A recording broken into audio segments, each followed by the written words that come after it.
ಇವತ್ತು ನನ್ನ ಮಗಳ ಸ್ಕೂಲಲ್ಲಿ ವಿದ್ಯಾರಂಭನ ಪ್ರೋಗ್ರಾಮ್‌ನ ಇಟ್ಕೊಂಡಿದ್ದಾರೆ. ಎಲ್ಲಾ ಮಕ್ಕಳು ಕೂಡ ಹೊಸದಾಗಿ ಈ ವರ್ಷ ಸ್ಕೂಲ್‌ಗೆ ಜಾಯಿನ್ ಆಗ್ತಾ ಇರೋದ್ರಿಂದ, ಸೊ ಹಾಗಾಗಿ ಸ್ವಾಮೀಜಿಗಳಿಂದ ಆಶೀರ್ವಚನವನ್ನ ಹೇಳಿಸ್ತಾ ಇದ್ದಾರೆ. ಹಾಗೆ ಬೆಳಿಗ್ಗೆ ಬ್ರೇಕ್‌ಫಾಸ್ಟ್‌ಗೆ ಅಲ್ಲೇ ಬರೋದಕ್ಕೆ ಅಂತಂದು ಹೇಳಿದ್ರು. ಸೊ ಅಲ್ಲೇ ಎಲ್ರಿಗೂ ಕೂಡ ಬ್ರೇಕ್‌ಫಾಸ್ಟ್ ಇತ್ತು. ಉಪ್ಪಿಟ್ಟು ಮತ್ತೆ ಕೇಸರಿಬಾತ್ ಮಾಡಿದ್ವಿ. ತುಂಬಾನೇ ಚೆನ್ನಾಗಿತ್ತು ಕೇಸರಿಬಾತ್ ಮಾತ್ರ. ಸೊ ಅದಾದ್ಮೇಲೆ ಗುರೂಜಿಗಳು ಬಂದು ಭಾಷಣ ಮಾಡಿ, ಸೊ ಅದಾದ್ಮೇಲೆ ಎಲ್ಲಾ ಮಕ್ಳಿಗೂ ಕೂಡ ಮಂತ್ರವನ್ನ ಹೇಳ್ಕೊಡ್ತಾ ಇದ್ದಾರೆ. ಶಾರದಾಂಬೋಜ ವದನಾ ವದನಾಂಬುಜೆ.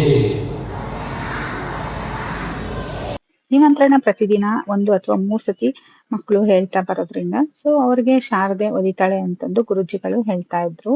ಸೊ ಹಾಗೆ ನಾವು ಮನೆಗೆ ಬಂದ್ಬಿಟ್ಟು ಅದಾದ್ಮೇಲೆ ನನ್ನ ಮಗಳಿಗೆ ಶೂ ತಗೋಬೇಕಿತ್ತು. ಹಾಗೆ ಅವಳಿಗೂ ಕೂಡ ಸ್ಕೂಲ್ ಶೂ ತಗೊಂಡು, ನನ್ನ ಹಸ್ಬೆಂಡ್‌ಗೂ ಕೂಡ ಸ್ವಲ್ಪ ಶೂ ಬೇಕು ಅಂತ ಹೇಳ್ತಾ ಇದ್ರು. ಸೊ ಅವರು ಶೂಸ್ ತಗೊಂಡು ಅದಾದ್ಮೇಲೆ ನಾವು ವಿಶಾಲ್ ಮಾರ್ಟ್‌ಗೆ ಹೋಗಿ ಸ್ವಲ್ಪ ಶಾಪಿಂಗ್ ಮಾಡ್ಕೊಂಡು, ಅಲ್ಲೇ ಹಾಗೆ ಊಟ ಮಾಡ್ಕೊಂಡು ಸೊ ಮನೆಗ್ ಬಂದ್ವಿ. ಅದಾದ್ಮೇಲೆ ನನ್ನ ಮಗಳು ಮತ್ತೆ ಅವಳ ಫ್ರೆಂಡ್ ಇಬ್ರು ಕೂಡ ಸ್ವಿಮ್ಮಿಂಗ್ ಮಾಡ್ತಾ ಇದ್ರು. ಇದಾಗಿತ್ತು ಇವತ್ತಿನ ಮಿನಿ ವ್ಲಾಗ್. ಇಷ್ಟ ಆಗಿದ್ರೆ ಫಾಲೋ ಮಾಡಿ, ಲೈಕ್ ಮಾಡಿ.